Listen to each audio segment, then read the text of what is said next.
Assalamu alaikum listeners. Thank you very much that you people are viewing the videos. I'm really very grateful to you for this kind act. Today the topic we are going to discuss that is all about the intelligence level. You know that intelligence level is different of every person, and intelligence level is even different of all the children living in the same house from the same parents, and they would be, one could be the more intelligent, other could be less intelligent, one other could be the moderate intelligent.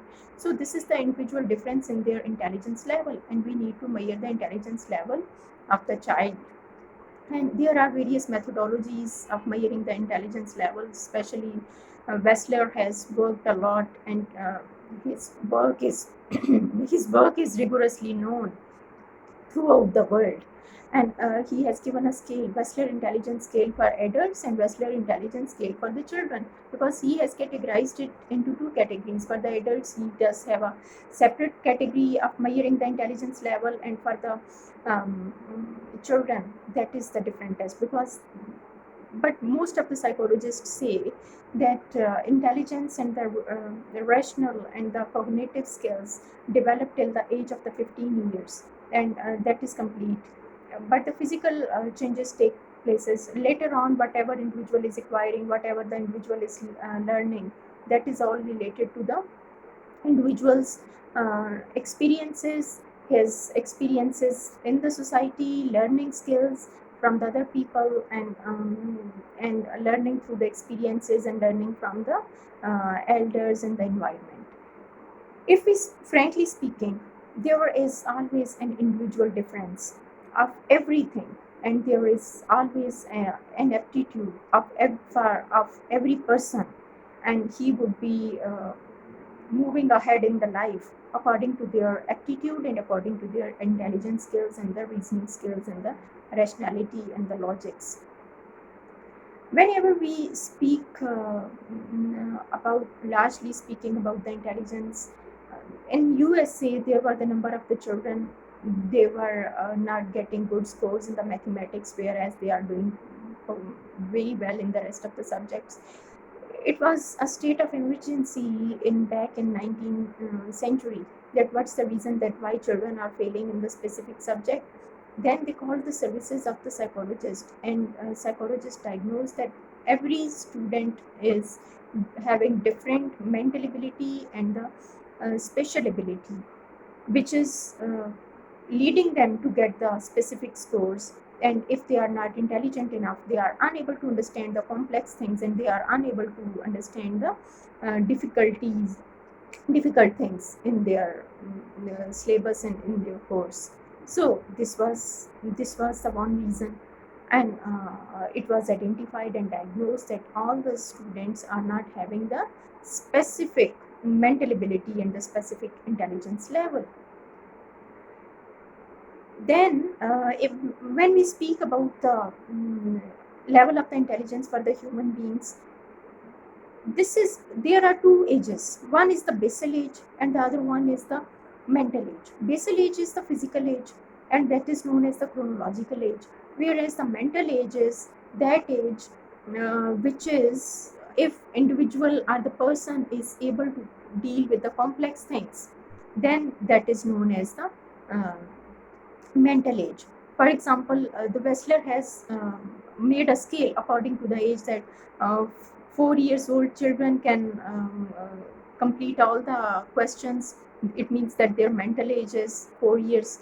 And if 5 years old child can complete all the questions related to the 5 years, then that is also known that their mental age is 5 years. And if a 5 years old child can complete all the questions of the 5 years old category, and including the 6 years old category as well, it means that his physical age is 5 years old, but he is able to complete all the questions of 6 years. It means his mental age is 6 years old.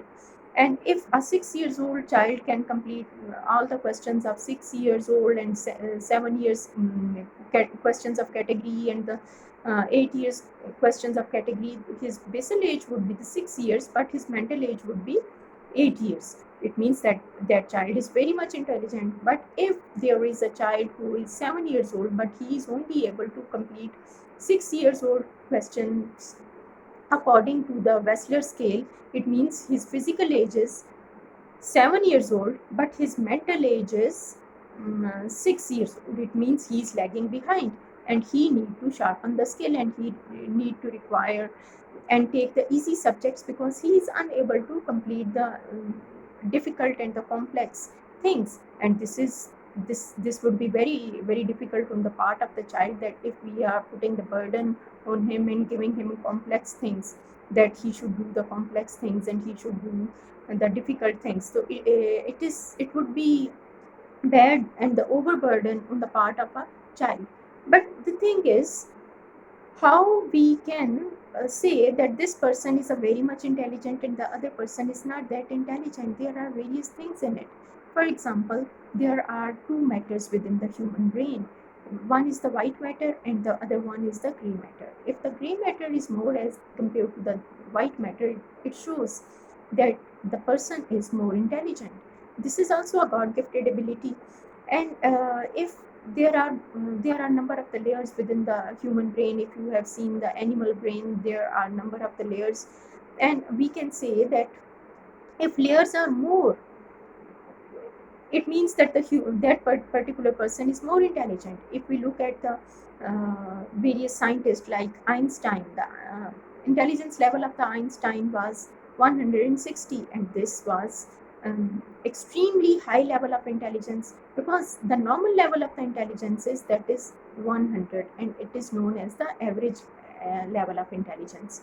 But if someone is having 90 intelligence level, it is also little below average, but that person can do the easy things and can try to do the complex things as well. And some of the children and the students, they do have the 120 IQ level. That's a good level of intelligence, and they would be the high achievers and they would be the high scorer within the class, and their performance would be better than the rest of their students and rest of their class.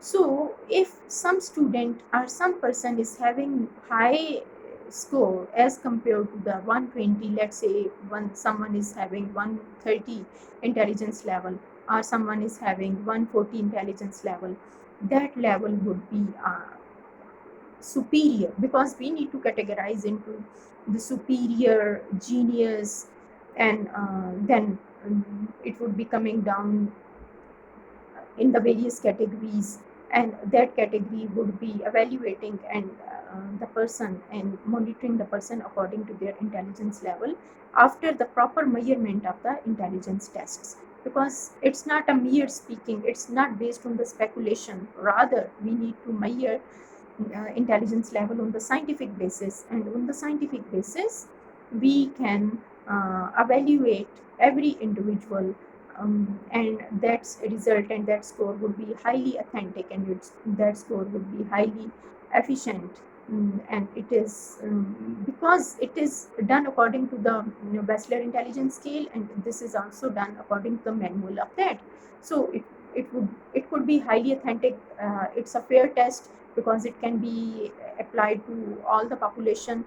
And those parents who complain that one child is very much intelligent whereas the other child is not enough intelligent and he's not performance, the reason is maybe that child is not having interest in the particular subject, and that interest would be leading him to perform rigorously. So we need to understand the intelligence level of the children, and if they want to opt any subject, it must be opted according to their intelligence level, because intelligence is most important thing. And without intelligence they cannot do even the simple thing, and with the intelligence they can do most complex things, because this is the man who has created so many things in this universe. If we look at the architecture, if we look at various other departments in the fields, in the fields of the medicine, in the fields of the engineering, in the field of the teaching, in the field of the astronauts, in the scientific fields and in the non-scientific fields, man is performing rigorously, and this is because of the those people who are highly intelligent and they can do so much innovations in various Microsoft field and some other fields, and whatever is created in the this world, that is because of the intelligent people. But this is not necessary that if you are not performing high score or you are not high achiever in the classroom, that it means that you are dull and you cannot do anything and you cannot excel. We can take the example of the Steve Jobs and some other Microsoft inventors. They were expelled from the universities, but they have created so many inventions. The reason is whatever is being given to them, they were not interested in that. Second is they, that was not of their aptitude, and the third is their level of intelligence was very high. So this was the reason that if their level of intelligence was very high, then they can excel in their own field which they like the most. This was the first session of the level of intelligence and how we can measure the level of intelligence and what are the categories of it. I would be doing the second session of the level of intelligence, and how uh, intelligence play a vital role in our life, and how intelligently we can handle the things and how we can intelligently handle various aspects of the life and the complexities of the life. Till the next video, Allah Hafiz.